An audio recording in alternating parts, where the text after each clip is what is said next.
So, just to kind of tell a little bit of a story. So, going back to 2012, I moved down to the cities. Was actually brand new to the Twin Cities in general, coming from a small town in Detroit Lakes, and I'd been basically in the closet for being a furry for several years, for about a few years prior. So I was like, all right, so I'm here in the Twin Cities, and there's got to be some sort of furry group, furry community, whether small or large. And then just doing some general searches, I managed to stumble across MNFurs. And so I registered with the website, came out to some of the events. One of my first ones was actually the fall picnic at the time.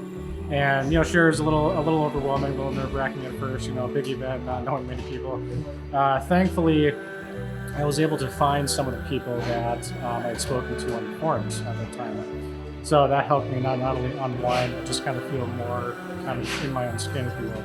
Well, it's a great place to make new friends. I've met pretty much all of my friends through MNFurs and their events. So yeah, I don't know. No, that's fine. For people that are wanting to come to the events and are a little bit intimidated to just come into a group of people they don't know, what would you recommend would be great for people to kind of get themselves and ease themselves into making new friends within the group?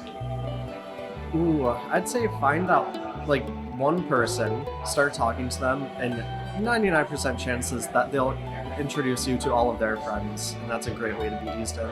So far, the hiking, I love that walk-in with other fursuiters, meeting people from the first time in the server.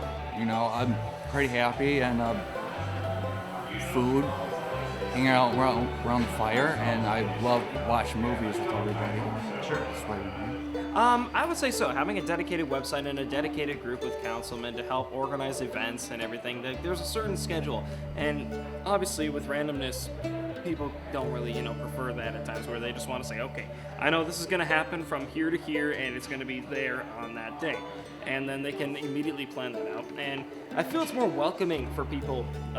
So that way they feel that, okay, they don't have to feel the pressure of hosting their own event or having to really just worry about doing all this stuff. All the hosting, all the planning, all the organizing is taken care of. All you have to do is just show up. For me, it's all about community. It's all about kind of being part of that family. It's like I always tell a lot of people, Minnesota Furs is my home away from home. So anytime I'm not kind of back in the real world with my family commitments and real job, I love just coming home to this wonderful group of floofs, if you will, and it not only be just a part of the action, but again, just trying to get back where I can. So. If they had a group like this in each state, then they could probably even have like a national kind of level of thing. Like it could really grow into something more, I feel.